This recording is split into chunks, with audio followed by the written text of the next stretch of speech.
tanks to have a proper draft and all that, and a little door to feed it at the bottom.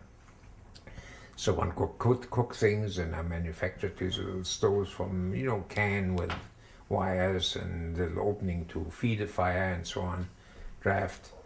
And we had that, and in Saint-Cyprien, as I said, I worked in the kitchen, and then in those days I wore what's called in Belgium, it's called knickerbockers, knickers with legs sort of pulled up, and often filled that with potatoes and other vegetables that I would snatch.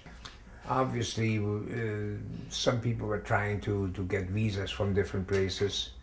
Some people fled and went to Switzerland. Switzerland was not too friendly a country. I mean, they're a very small country. They did not want to be overrun by refugees, so it was difficult to get into Switzerland. You said they fled? You mean they sneaked out, ran away? Yeah, you could sneak out if you really wanted to, but you couldn't live in France too well unless you knew somebody. I see. Because everything was rationed. When you boarded the bus, you had to have a ticket. A bus where the vehicles were not driven by gasoline, but they had wood burners, and they would produce a smoke fuel for the engine. I don't know how they ever did that, but the buses had a burning box, and they operated. So the general population did not try to flee. As I mentioned before, if you wanted to, you could get out at night. People were not, had barbed wire, but you couldn't live on the outside because food was extremely scarce, and you couldn't live without rationing cards unless you knew somebody. And if you were outside as a unknown, you were betrayed, not betrayed, you were arrested. So unless you knew somebody that would hide you, it was so you stayed there. Yeah. And how long were you in Gurs? In Gurs, as I mentioned earlier, I was sickly, and I think we had some relatives that sent us some money every once in a while, and some packages too. In August of 1940, the Red Cross established communications with our family. We learned that we know what happened to them, and we got some mail from them, not much, maybe one letter every once in a while, censored of course. And we learned where they were, and they learned where we were. My father learned that his mother had died in London during that time, and he was very upset, obviously, not having known that she would have passed away and so on and so forth. We worked very hard my father and uncle worked very hard on trying to get a visa from the United States. And as I mentioned earlier already, my uncle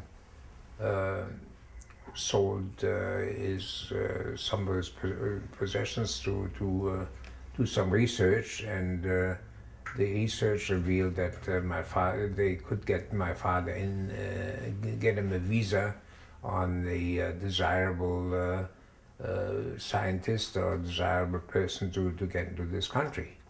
So we did get a visa.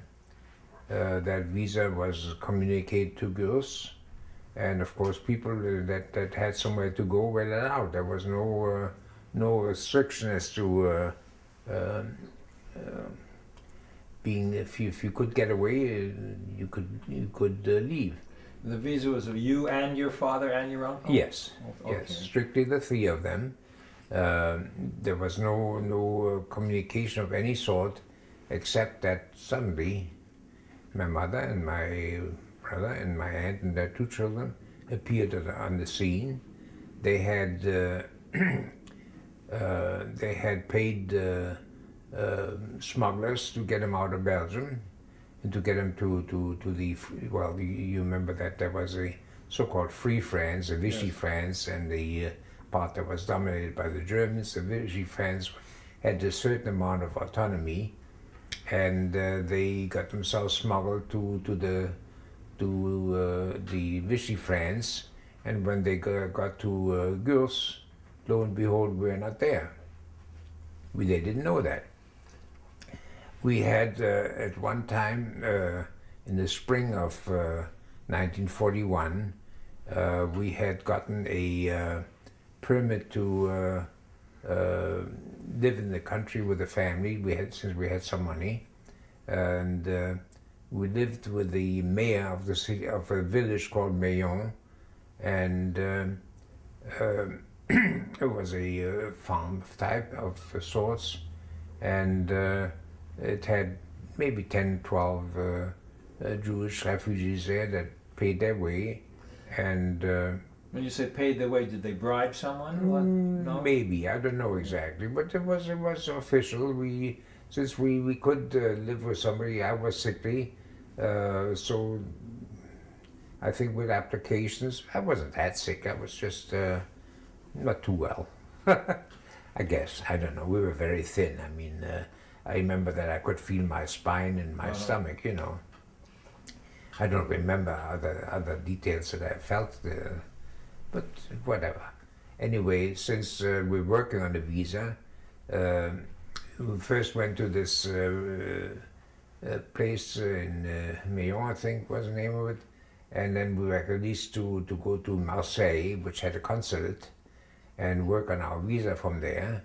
There we were interned in a brick factory, whose name I don't remember. There was kind of a place where which was not working. It was I don't know what that's called, a place that makes bricks. What's that called? I don't know. And finally, the family found out where we were. They went to Marseille, and surprise, we were leaving in 3 days. We had gotten the visa eventually, and we had booked on a refugee ship. In other words, people were still getting away. We had passage on a converted what you call freight carrier, freighter, bunks, and we embarked in Marseille. Well, first I must say that we had a very brief reunion with my mother and brother and my uncle and with his children. They were then later on interned in Marseille, the family. My mother and brother, I think, lived free, I think. We embarked on this French freighter, which took us first to Oran, which is, I think, in Algeria, and then Casablanca, which was through the Suez Canal outside, and then we were steaming for, I think it was Port-au-Prince. I'm not sure. That's in the Caribbean. Yes. Okay, so this was a fairly rough voyage, not too bad. I didn't get seasick, but it was up and down and up and down.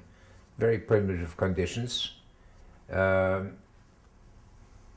Until we got mostly into the Western Hemisphere, at which time we were boarded by a Dutch warship that pulled along, and rumors had it that things were thrown overboard, so the French were maybe, who knows. Anyway, they took us in tow and took us to Trinidad. And in Trinidad, they were not very well prepared for refugees, so they put us into a tent city with also barbed wire, of course. Got to have barbed wire, and British guards. And I'm telling you that with a purpose. Number one, we were fed, we thought, very well, considering. Lots of mangoes, lots of tropical fruit, and lots of mosquitoes, no mosquito nets, tents, warm. And we felt, well, we had paid our passage from Port-au-Prince, which I think that is the city I remember, to New York. Well, now the British will have to pay. they didn't make any motions, and nobody else had money, so we thought that was, let's see what happens. Then the Russians got into the war for good. I think Hitler invaded Russia, and we thought maybe that's getting time to pay for our own passage. So the New Yorkers raised some more money by selling more stuff, hawking more stuff, and we paid passage on the Uruguay, which was the name of a ship. Cunard liner was a nice luxury liner, and boy, oh boy, was that something. Dining room with everything. We had to tell the waiters, sorry, we have no money, we will not be able to tip you. But we were eating like kings, eating that, it was the first luxury foods we got. And we got to New York, and we were inspected, and Ellis Island for quarantine, because we had all these bites on ourselves. So, my uncle made it through inspection. I guess he was not as sweet to mosquitoes as my father and I were, covered with welts, and we spent 3 days in Ellis Island under American guards. So we felt that, under Germans and the French and the Belgians and the British and under the Americans. But after 3 days we were released and moved in with my uncle and cousin that lived in the Bronx. And that's the end of the adventure of war. Where in the Bronx? Do you remember? Yes, Bronx Boulevard, but I don't remember the number. Oh. Bronx Boulevard is all I remember.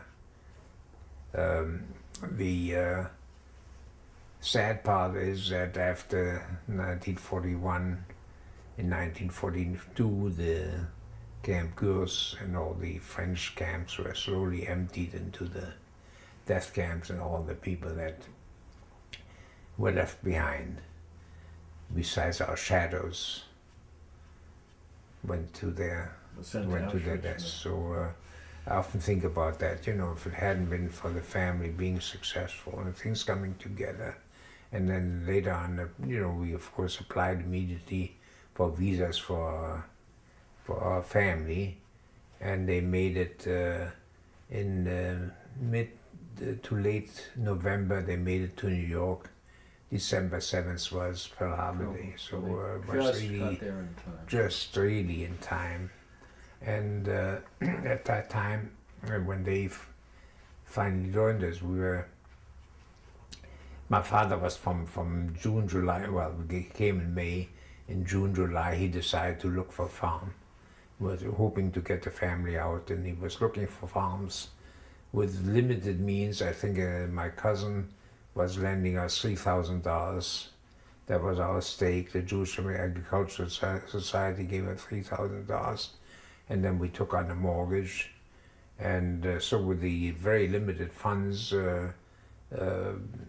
my father saw mostly marginal farms, very marginal in the Catskills and southern New York, until he came to this farm that we now still live on. It was a family whose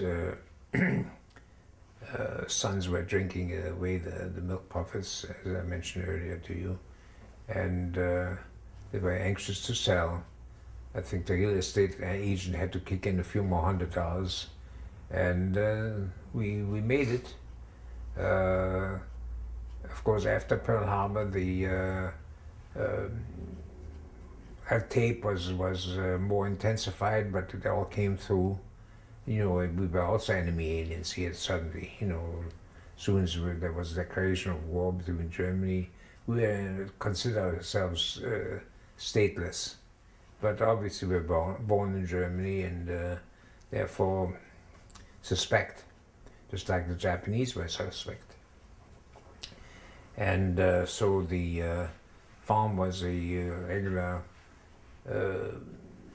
average farm of the day, about 20, 25, 30 cows. That was a number that a family could easily take care of. And things were thoroughly neglected already because the family was having financial trouble for a long time. Things were run down and somewhat run down. We thought, well, you know, the next year's going to be easier. It turned out the next year was even harder because we didn't breed the cows properly. We knew not being used to the routines of farms. Like I said, my father had some farming experience, but not hands-on. Anyway, the second year was even more difficult, so we took in some young people to spend the summers with us as paying guests. And we also expanded into chickens. So with my mechanical inclination, I built the chicken house at the time, building it from, well, I don't want to get into all too many details, but it turned out to be a fashioned after the French camps with tar paper on the outside and raw boards and dimensions that I had not had any formal education, obviously, in engineering. I was looking at other buildings, and since we were not too well to do, I cut corners a little bit. And instead of 2x6s, I used, I thought 2x4 is a little too small, I used a 2x5. We got all the lumber out of our own woods, took it to a sawmill, and I had a mill out 2x5s, which is an unknown dimension. And the floors were made of 2x5s, and they whipped a little bit, and the roof was 2x5s, and that, under heavy snow, it bowed a little bit. Was hemlock from our woods. And 50 years later, when I demolished the building, still stood and didn't sit on the proper foundation, sat right on the ground with all the chicken manure. Later on, we used it for young stuff, for heifers, where it was inundated with manure. And the building held, and whereas the first years I was, when the wind blew, I was trembling. Is the building going to hold up against the wind? It held up nicely. So now, by 1942, you were 18, a military age. You were never eligible for no, the draft? we were had the farm exemption. Oh, okay. Yeah, there was a shortage of farm products, and as farmers, we had exemption on that, and that was one reason I went to work on another farm, because 2 boys on one farm was a little too, was stretching it. I see. And you never considered entering university? Well, I may have considered it, but you know, in fact, my brother came over, he was a year younger than I am. When he came over, I never went to school, even though I was 16, 17. He was 15, 16, and he went to school for half a year till he was 16, and that was the end of that. Because we were needed at, my father was 51 years old. I had never worked, he was a strong man. My father was a very vigorous, strong man. But in those days, everything, we had horses and one old rickety tractor. So there was a lot of hand labor. We did not have milking machines. The people that had it before us milked by hand. That was one of the first things that we bought, was a Delaval milking machine. And the first year we took the manure out with the horses on a sled and pitched it off by hand, you know, to spread it on the land. The second year we bought a manure spreader. So by and by we didn't need so much labor anymore. So by 1945, when I went to work on another farm, the war was practically over.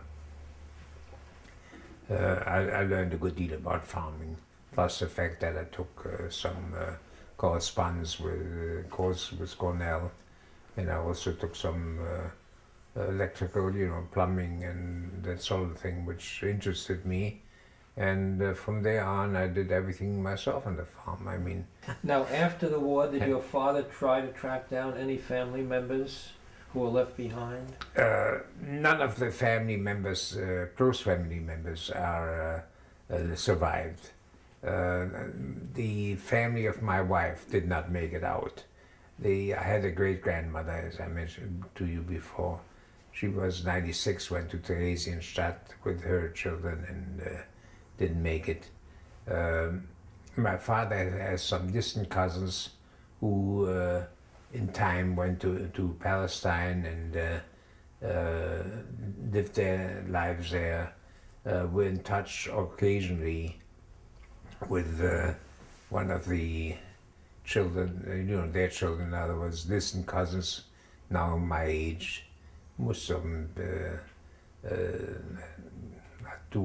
what it was the last generation, and some people are in touch with them. There were only two cousins, I think, that made it to Israel. They went to Israel in time. Did your father try to get any reparations for the business he lost? That Was he became successful? his main occupation in retirement. He was in correspondence with authorities. He even traveled to Germany once to make his case. The mill, as I told you earlier, was taken over by a fellow, I don't remember his name right now, it doesn't matter. He lost the mill too, of course, because it was in the eastern section. So it was expropriated from him, and he ran it, but he didn't own it anymore. The state owned it, and he tried to get reparation. He couldn't. Then my father could only get reparation from West Germany for the office complex and for the corporate headquarters in Berlin.